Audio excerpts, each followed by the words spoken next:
ভাবনা কাহারে বলে, সখী যাতনা কাহারে বলে।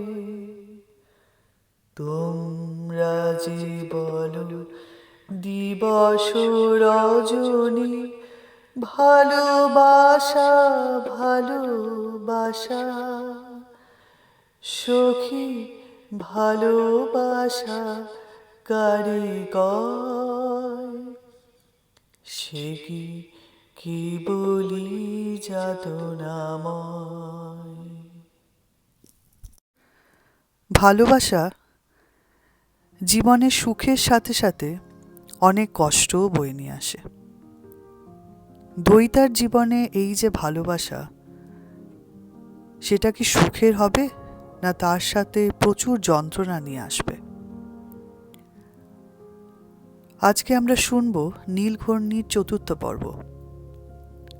শুনব দ্বৈতার জীবনে বোধিসত্ত্বর প্রতি প্রেম কি অনুভূতি নিয়ে আসবে, তার জীবন কোন দিকে মোড় নেবে।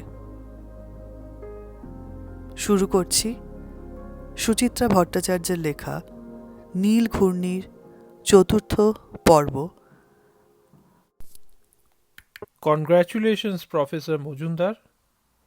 কিসের জন্য বলুন তো? থিওরিটিক্যাল ফিজিক্সের অত বড় একটা সিম্পোজিয়ামে you are the lone Indian representative. এ তো একটা দুর্লভ সম্মান, নয় কি? অ্যাজ ইয়োর কলিগ আমি কত ইলেটেড ফিল করছি জানেন, অ্যাজ ওয়েল অ্যাজ প্রাউডও। আরে না, ও তেমন কিছু না। সাত সকালে প্রফেসর অজিত ব্যানার্জির প্রশংসায় একটু বা লজ্জাই পেলেন বোধিসত্ত্ব। অস্বস্তি ভরা মুখে বললেন, থ্যাংক ইউ। আপনার কি খবর? কবে ফিরলেন নর্থ বেঙ্গল থেকে? এই তো কালই। অজিত চেয়ার টেনে বসল। ডিপার্টমেন্টে ঢুকেই আপনার খবর পেলাম, ভাবলাম একটু নক করে যাই। প্রফেসর অজিত ব্যানার্জির সাবজেক্ট সলিড স্টেট ফিজিক্স। বোধিসত্ত্বরই প্রায় সমবয়সী, 1-8 বছরের বড়ও হতে পারে। একটু গল্পবাজ ধরনের মানুষ। লোকটার সঙ্গে কথা বলার একটাই সুবিধে, বোধিসত্ত্বকে বেশি বাক্য ব্যয় করতে হয় না। মাঝে মাঝে ওই হুঁ হ্যাঁ করে গেলেই হয়। অজিত একাই বকে যেতে থাকে। অসুবিধে অজস্র। সবচেয়ে বড় অসুবিধে, অজিত মিনিট 5-10 ঘরে থাকলেই বোধিসত্ত্বর মাথা ধরে যায়। কথাও বলতে হয় হিসেব করে, মেপে জুপে। একটা বেফাস মন্তব্য হলেই গোটা ডিপার্টমেন্টে রাষ্ট্র হয়ে যাবে। অজিত কখনো কখনো বড় বেশি পাণ্ডিত্যও জাহির করে, বোধিসত্ত্বর যা একদম পছন্দ নয়। বোধিসত্ত্বর টেবিলে খোলা বই। সেদিকে তাকিয়ে অজিত আলাপ প্রসারিত করল। পড়াশোনা করছিলেন? ডিস্টার্ব করলাম? ওই আর কি, সেকেন্ড ইয়ার পিজির ক্লাস আছে, একটু প্রিপেয়ার করে নিচ্ছিলাম লেকচারটা। আপনি পারেনও বটে। কাদের জন্য এত খাটেন? ছেলেমেয়েরা আজকাল আর নলেজ চায় না professor Majumdar. They are only interested in examination oriented পড়াশোনা। বোধিসত্ত্ব চাপা বিরক্তি অনুভব করল।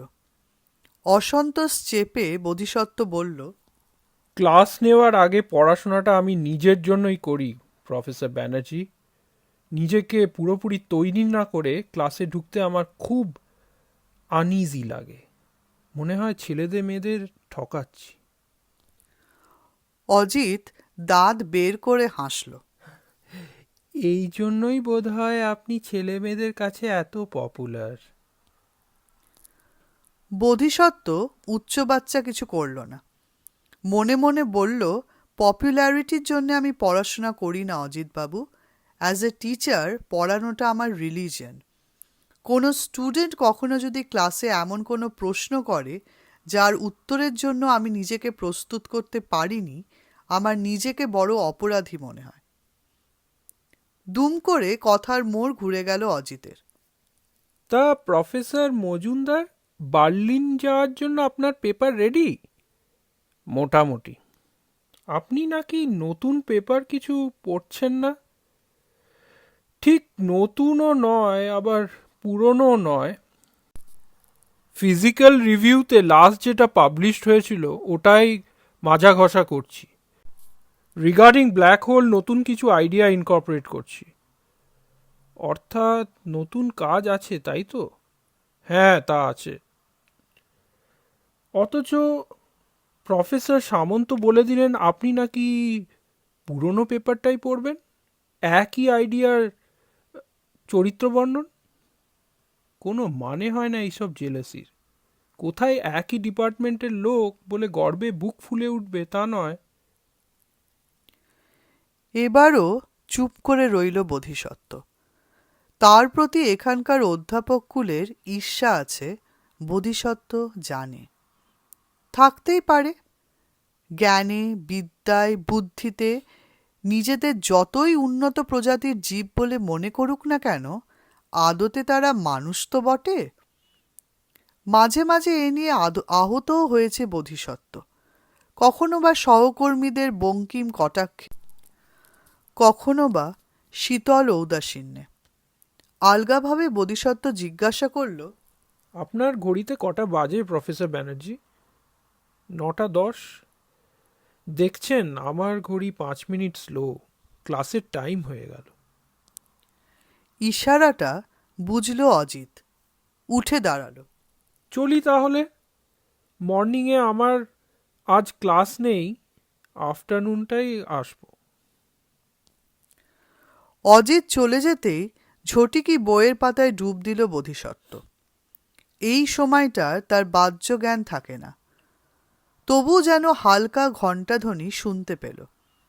ক্লাসের সময় হয়ে গেছে সত্যি সত্যি। এখন পরপর 2টো পিরিয়ড।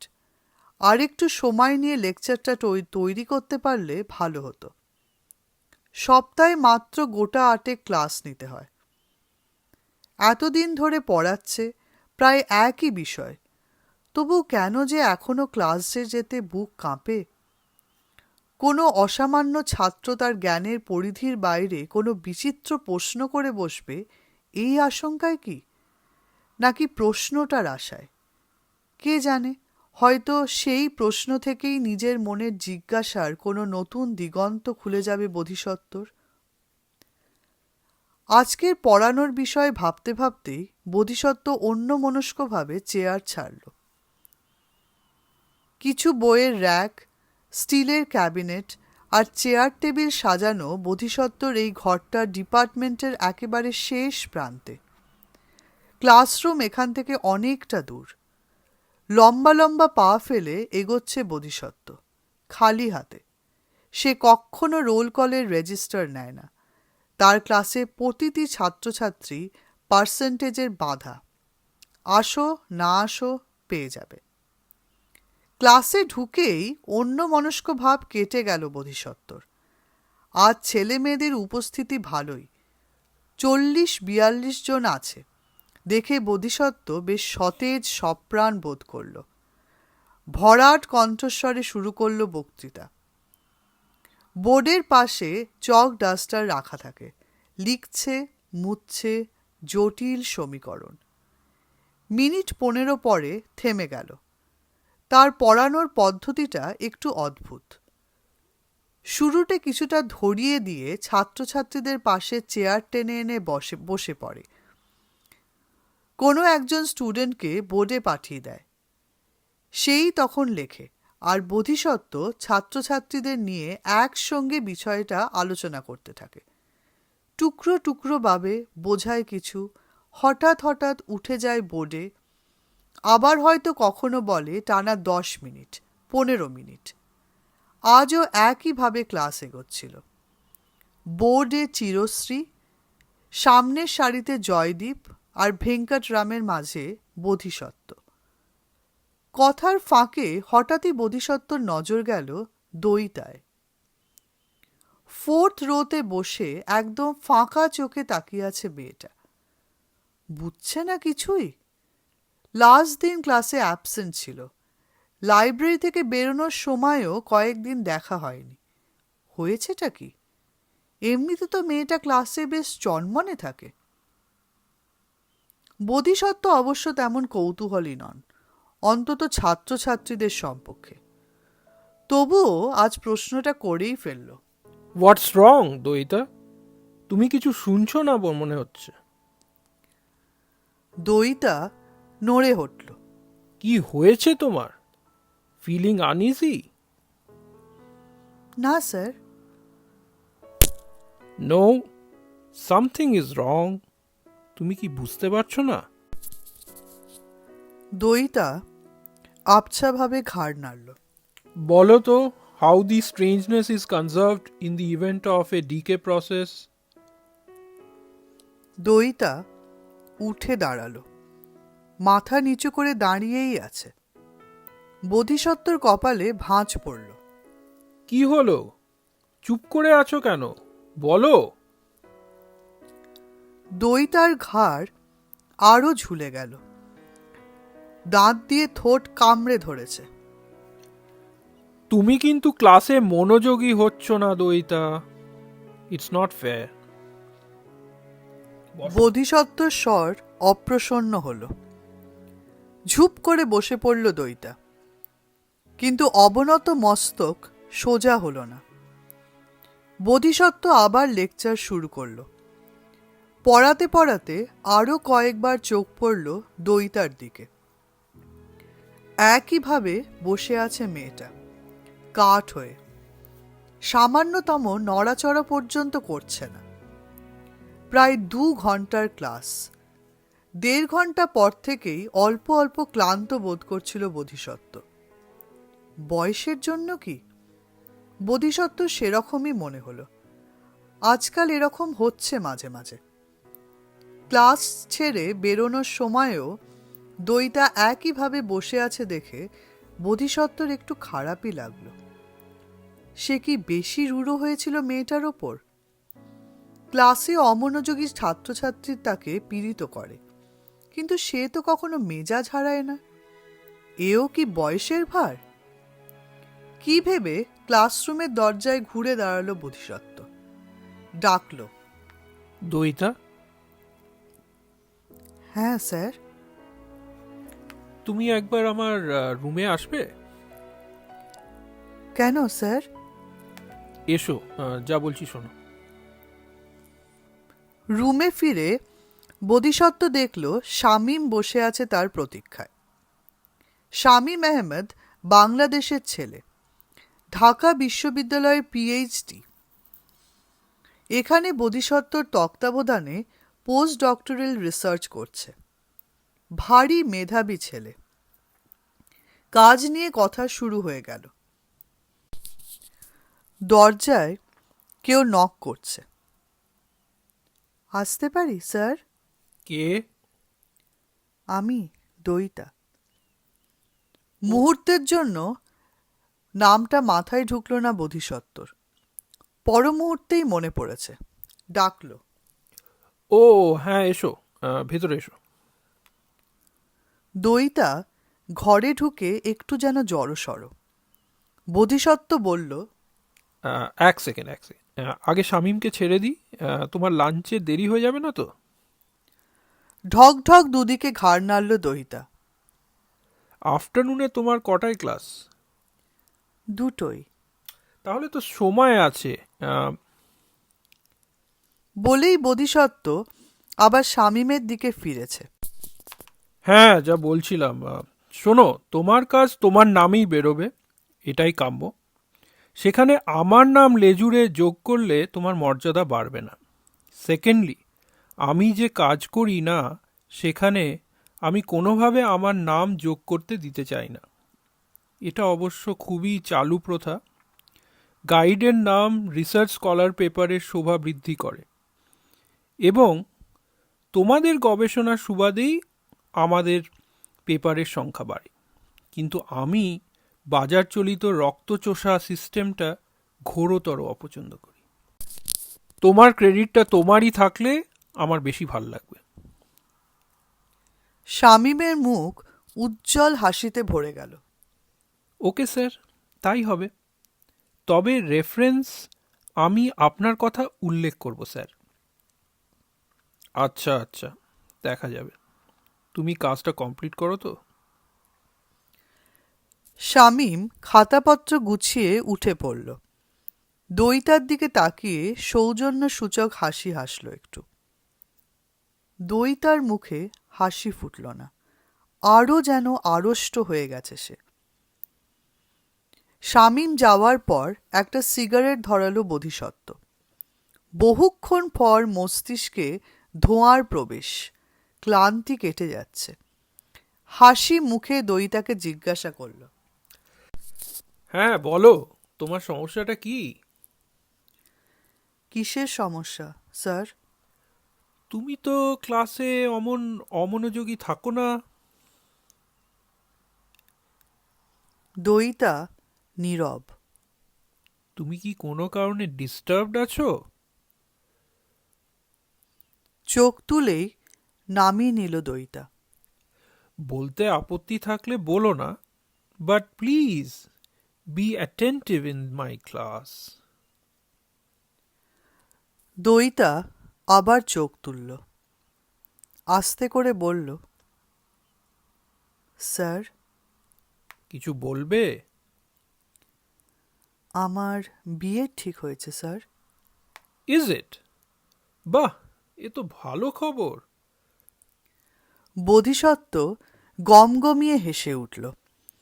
হালকা কৌতুকের স্বরে বলল, ওহো, এই জন্যই এত উদাস। বরের কথা ভাবছিলে? হা হা হা হা হা। কবে বিয়ে? ফাইনালটা দিচ্ছ তো? এ বিয়েতে আমার মত নেই স্যার। ও, তাই বুঝি। বোধিসত্ত্ব থমকে গেল। সেই জন্যই টেনশনে আছো। দইতা চুপ করে আছে, উত্তর নেই। কি করে ছেলে? অপছন্দ কেন? এবারও কোনো সাড়া শব্দ নেই।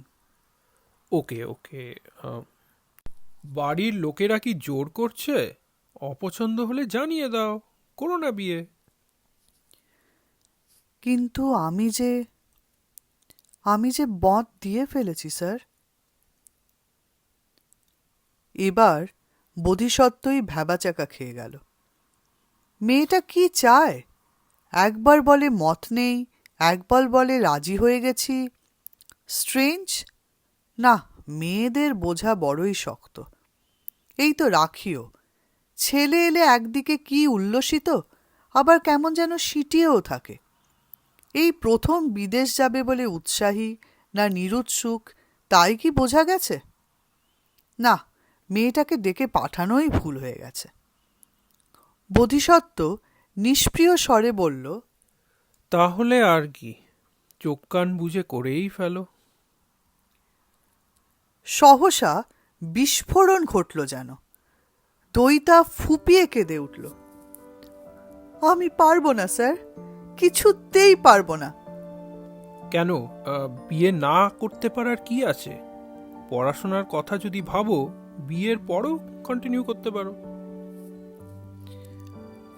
দুদিকে অস্থিরভাবে মাথা জাকাচ্ছে দইতা, অঝরে জল গড়াচ্ছে দুগাল বেয়ে।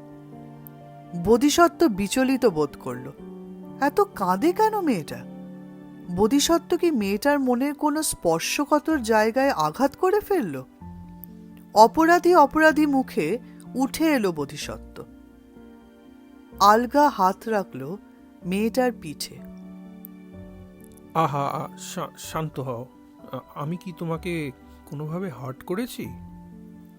করেছেনই তো। আপনি কি কিছুই বুঝতে পারেন না? না তো। কি কি? আপনিই দায়ী, আপনি। আপনার জন্যই আমি। ছিটকে সরে এলো বোধিসত্ত্ব। দইতার দিকে আবার তাকাতেই কেঁপে উঠেছে। এ কি দৃষ্টি জলে মেয়েটার চোখে? পাগল নাকি? বলে কি মেয়েটা? গম্ভীর স্বরে বোধিসত্ত্ব বলল, যাও, হোস্টেলে চলে যাও। চকিতে মুখ ঘুরিয়েছে দইতা। 1 সেকেন্ড স্থির থেকে নিজের ওড়নায় চোখটা মুছে নিল। পায়ে পায়ে দরজার দিকে এগোচ্ছে। আবছায়া গলায় বলল, সরি স্যার, তবে আমি কিন্তু মিথ্যে কিছু বলিনি। যাও। বোধিসত্ত্ব প্রায় চেঁচিয়ে ফেলল। দইতার বেরিয়ে যাওয়ার প্রায় সঙ্গে সঙ্গে ধপ করে চেয়ারে বসেছে বোধিসত্ত্ব। টেবিলে কনুয়ের ভর, টিপছে কপাল, মাথা নিচু, যেন ভূতলের অনেক গভীরে নড়ে চড়ে উঠছে কিছু। গোপন কন্দর বেয়ে তারই রেশ এসে পৌঁছেছে ওপরে। কেন এমন হচ্ছে? প্রৌঢ়ত্বের দ্বার প্রান্তে এসে এ কি ধরনের আবেগ? বোধিসত্ত্বকে কি শোভা পায়? দইতা একটা অল্প বয়সী মেয়ে, ঝোঁকের মাথায় কি বলতে কি প্রলাপ এক ফেলেছে। বোধিসত্ত্ব কোষে ধমকালো নিজেকে।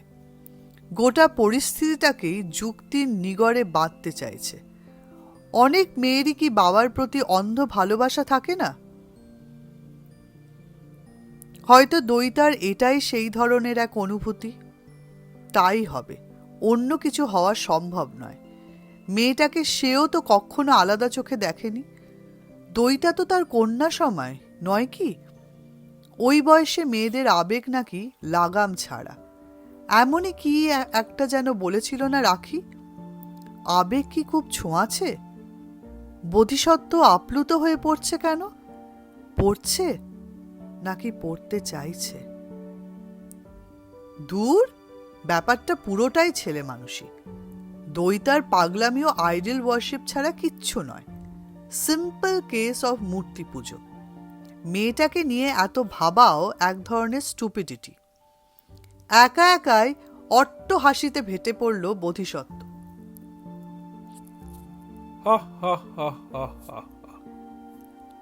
ফাঁকা ঘরে প্রতিধ্বনিত হচ্ছে হাসি, ধাক্কা মারছে কানে।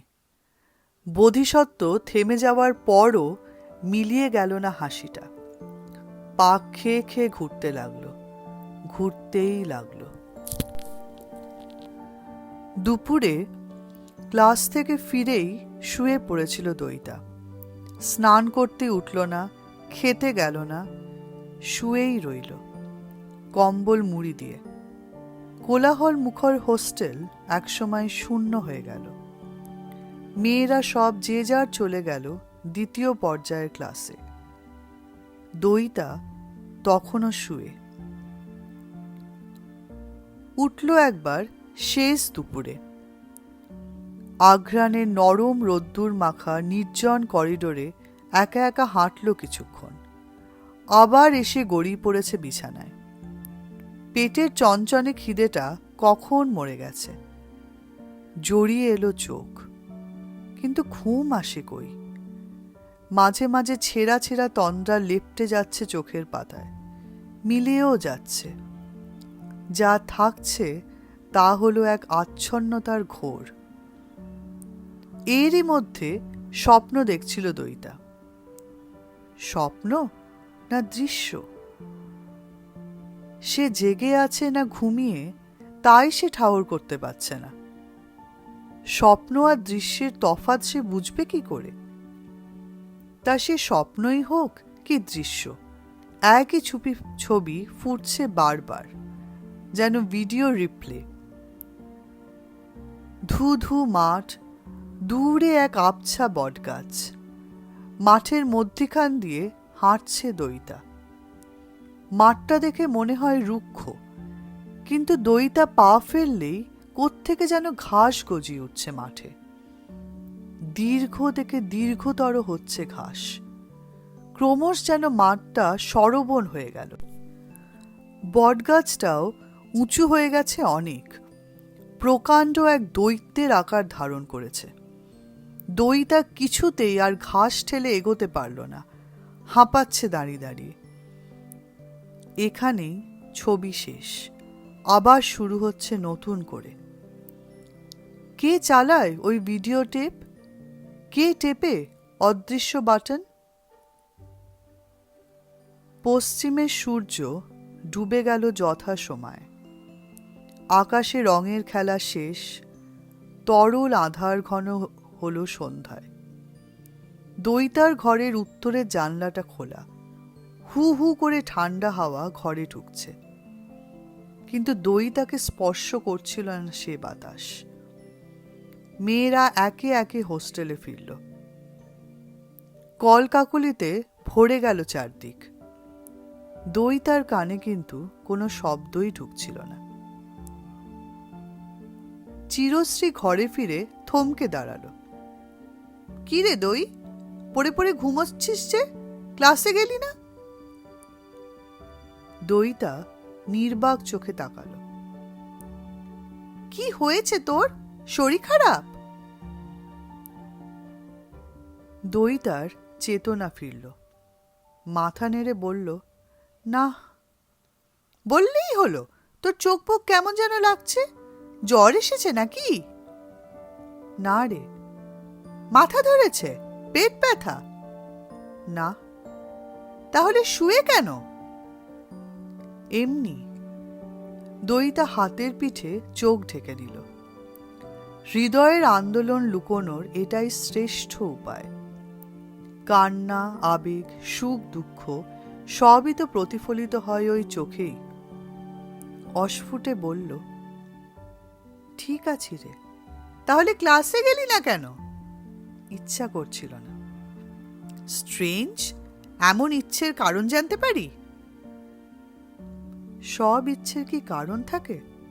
অফকোর্স, আউট অফ নাথিং ইচ্ছে গ্রো করতেই পারে না। আর এটা তো ইচ্ছে নয়, অনিচ্ছে। খেয়েছিস? না। বিএমএ ছাড়কে খাওয়াটাও বন্ধ করে দিলি?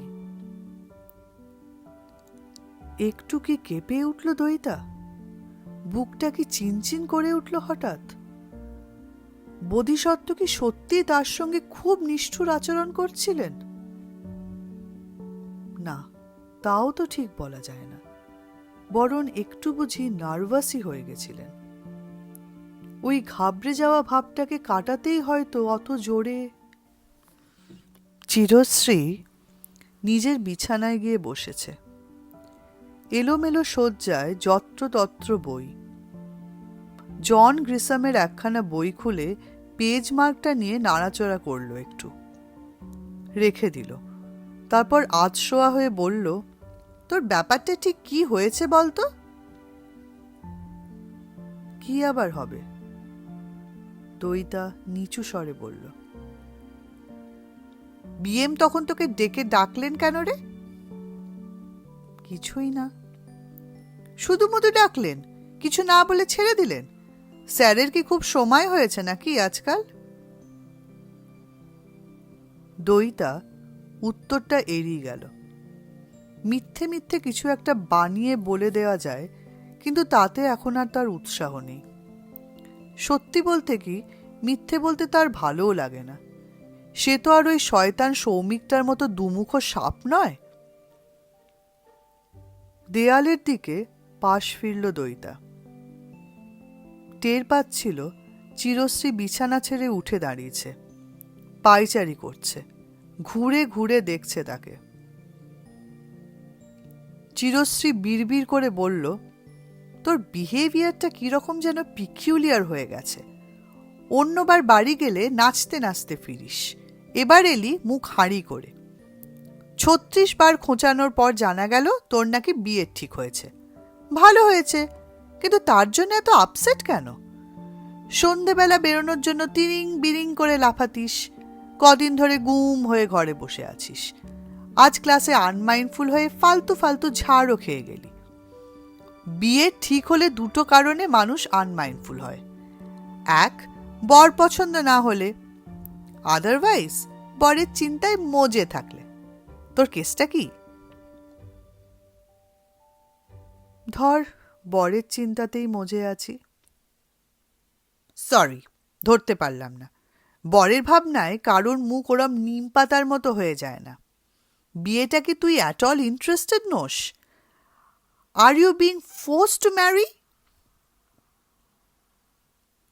দইটা বড় করে নিঃশ্বাস ফেলল।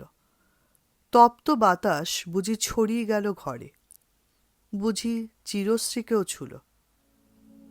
চিরশ্রী কাছে এসে টানল দইটাকে, নরম গলায় বলল, এই দুই, এই। কি হয়েছে আমায় বল না। আমার ভালো লাগছে না রে, কিচ্ছু ভালো লাগছে না। কেন রে, ছেলেটাকে পছন্দ হয়নি? চিরশ্রীর সঙ্গে দইটার তেমন সখ্য নেই। মেয়েটার জ্ঞান দেওয়া স্বভাব, বিজ্ঞ বিজ্ঞ ভাব দইটার একদম পছন্দ হয় না। তবু এই মুহূর্তে চিরশ্রীর কোমল স্বরটা যেন বুকে হু হু করে উঠল। হঠাৎ চোখ দিয়ে জল পড়তে আরম্ভ করল। সেদিকে তাকিয়েই বুঝি উত্তর পেয়ে গেছে চিরশ্রী। দইটার গা ঘেঁষে বসে বলল, বুঝলাম, কিন্তু তার জন্য এত ভেঙে পড়ছিস কেন? কি করব? স্ট্রেট না বলে দে। উপায় নেই রে। কেন? আশীর্বাদ হয়ে গেছে, ডেটও ফাইনাল, 18th জানুয়ারি। স্ট্রেঞ্জ, মেয়ের অমাতে মা বাবা বিয়ে দিয়ে দেবে? এটা কি মধ্যযুগ নাকি? জোর কেউ করেনি রে, আমি সেভাবে অমত করতে পারলাম না। সো হোয়াট, এখন না বলে দে। হয় না রে, এখন দু বাড়িরই মান সম্মানের প্রশ্ন এসে যাবে।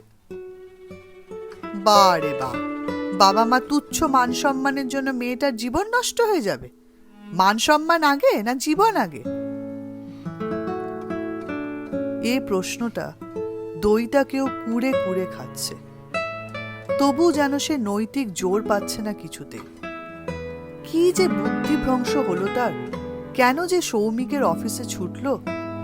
কেনই বা সেই বজ্জাতটাকে দিয়ে কায়দা করে বিয়ে ভাঙাতে চাইল? কেন যে সে নিজেই তার অমতটা গেয়ে রাখল না? চিরশ্রী উঠে জানলায় গেল, বাইরেটা দেখলো একটু, বন্ধ করে দিল কাচের পাল্লা। ফিরে স্টিলের চেয়ারে বসে বিছানায় পা তুলে দিল। গম্ভীর মুখে প্রশ্ন ছুড়ল, ছেলেটার সঙ্গে তোর আলাপ হয়েছে? আগেই হয়েছিল না এবারই হলো? এবারই। কেমন ছেলে? ছেলেরা যেমন হয়। দেখতে কেমন? চলেবল, ভালোই। করে কি? ফরেন ব্যাংকের অফিসার, কস্টিং করেছে। অর্থাৎ পাত্র হিসেবে খারাপ নয়। বলতে পারিস। কথাবার্তা কিরকম, চাল চলন? একটু টিমিড টাইপ। কেবলুস? কেবলুস নয়, শেয়া নাই, দেখায় ভালো মানুষ। অর্থাৎ ডাবল ফেসড ম্যান। তোর কি এই কারণেই অপছন্দ? তাছাড়া কি, ও ধরনের মুখে এক কাজে এক ছেলে আমার একটুও সহ্য হয় না। কি মুখে এক কাজে এক আচরণ করেছে? দইটা থমকে গেল। বলবে কি বলবে না প্রথমটা ভেবে পেল না। শেষ পর্যন্ত দ্বিধা কাটিয়ে উগড়েই দিল। ভাতটা অন্তত লাঘব হোক। বিনা মন্তব্যে শুনল চিরশ্রী, রীতিমতো মনোযোগ সহকারে। কাহিনী সমাপনে প্রায় সঙ্গে সঙ্গে চেপে ধরেছে দইটাকে। তুই ছেলেটাকে না দেখেই তাকে বাতকিল করার জন্য মরিয়া হয়ে গেলি কেন?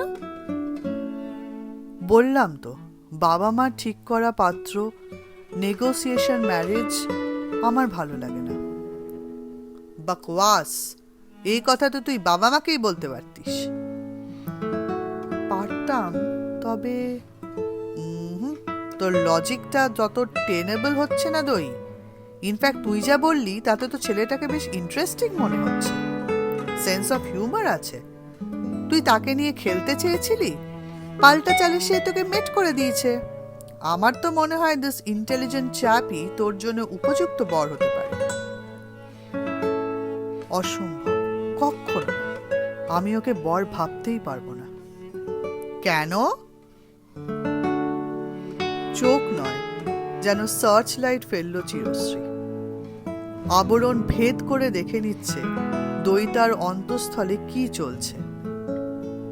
অস্বস্তি হচ্ছিল দইতার, মুখ ঘুরিয়ে নিল। চিরশ্রী শব্দ করে হেসে উঠল। লুক দই, আমি জানি তোর কোনো আনসার নেই। তুই এমন কিছু একাডেমিক মাইন্ডেডও নোস যে লেখাপড়া শেষ হচ্ছে না বলে ছেলেটাকে ক্যান্সেল করতে হবে। আবার আজিমোর কুমারী থাকবি এমন বাসনাও তো তোর নেই।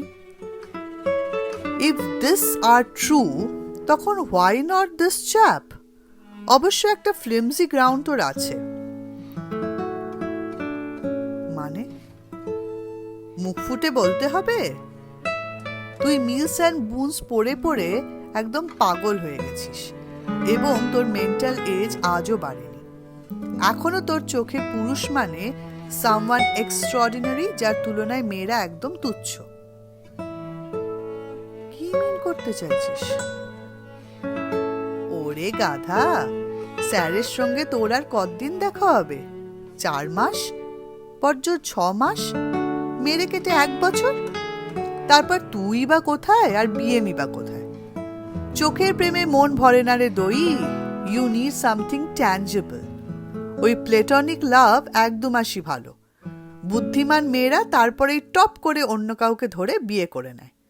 কদিন হয়তো খারাপ লাগবে, পরে নিজে ছেলে মানুষই কথা ভেবে নিজেই হেসে গড়িয়ে পড়বি। দইটা ঝট করে উঠে বসল।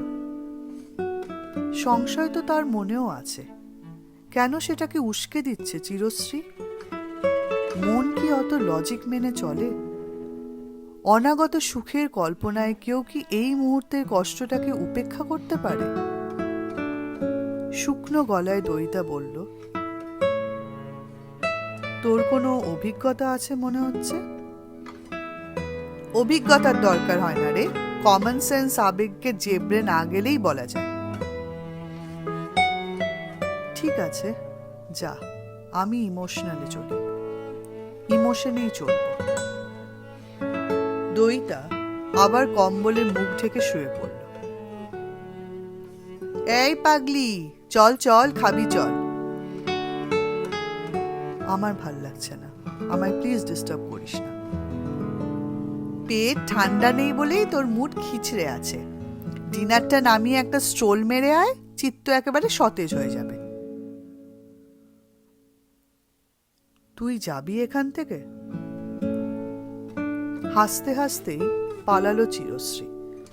প্রায় সঙ্গে সঙ্গে দইটা উঠে পড়েছে। নাকের পাটা ফুলে গেছে তার। বিষণ্ণতার ওপর চেপে বসেছে এক ক্রোধের আস্তরণ।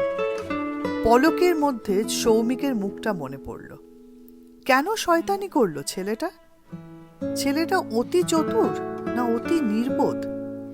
একবারও কি বুঝতে পারেনি দইতার প্রস্তাবের মধ্যে প্রত্যাখ্যান লুকিয়ে আছে? একটা চিঠি লিখবে নাকি ছেলেটাকে? লিখলে হয়। ছেলেটার অন্তত এটা জানা দরকার, যাকে বিয়ে করার জন্য তার নাল পড়ছে সে অন্য একজনে আসক্ত, এবং সে কোনো হেজিপেজি নয়। হাজারখানা সৌমিককে জড়ো করলেও তার কোড়ে আঙুলের সমান হবে না। তারপরেও যদি কলজের জোর থাকে ছেলেটার, তো তাকে বিয়ে করুক। পরিকল্পনাটায় দইতায় বেশ উত্তেজিত বোধ করল। ঝড়ের গতিতে টেবিলে এসে বসেছে। কাগজ টেনে লিখছে খসখস। 2 লাইন লিখল, ছিঁড়ে ফিরল। আবার লিখল, আবার ছিঁড়ল। মনোপুত হচ্ছে না ভাষা। কোনোটা বেশি রুক্ষ মনে হয়, কোনোটা বা অতি মোলায়েম। ঠিক কোন ভাষাতে লিখলে যে গায়ে জ্বালা ধরবে সৌমিকের, অথচ দইটাও খাটো হবে না, হচ্ছে না, জাস্ট হচ্ছে না। ধুত্তরি বলে উঠে পড়ল দইটা। কাগজগুলো দোমড়ালো, মোচড়ালো, ঠেসে গুজে দিল ওয়েস্ট পেপার বাস্কেটে। হঠাৎই আয়নায় চোখ পড়েছে। ইস, কি চেহারা হয়েছে তার! চুলগুলো কাকের বাসা, চোখের নিচে কালি, ঠোঁট দুটো শুকিয়ে খটখট করছে। কার জন্য দইতার এই দশা? বোধিসত্ত্ব? দইতাকে আবার বলে কিনা যাও? কেন যাবে দইতা? দইতাকে হটিয়ে দেওয়া কি এতই সোজা? মোটেই না। গায়ে একটা শাল জড়িয়ে বেরিয়ে পড়ল দইতা। নিজের চাবিতে দরজা লাগিয়ে হন হন করে করিডোর পার হচ্ছে। মিনিট কয়েকের মধ্যেই পৌঁছে গেল ইউনিভার্সিটি গেটে। ক্যান্টিনের অদূরে বিশাল এক জারুল গাছ। তার তলায় গিয়ে দাঁড়িয়ে পড়ল। দাঁড়িয়েই আছে, ছায়া মেখে, ছায়া মানবী হয়ে। বেশ ঠান্ডা পড়ে গেছে এই অঞ্চলে। হাত পা হিম হয়ে আসছে, তবু স্থির দাঁড়িয়ে রয়েছে দইতা।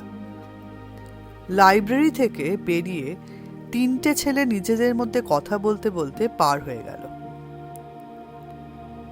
প্রায় আধ ঘন্টা প্রতীক্ষার পর দর্শন মিলল তার। দীর্ঘ রিজু শরীর লম্বা লম্বা পা ফেলে এগিয়ে আসছে। ছোটিকি নিজেকে আরো অন্ধকারে লুকিয়ে ফেলল দইতা। অধীর চোখে দেখছে তাকে। ক্যান্টিন পেরিয়ে একটু গিয়েই থামল বোধিসত্ত্ব। এদিক ওদিক তাকাচ্ছে, চোখ চালাচ্ছে অন্ধকারে। কাকে খোঁজে? দইতাকে নাকি? দইতার বুক ছলাৎ করে উঠল।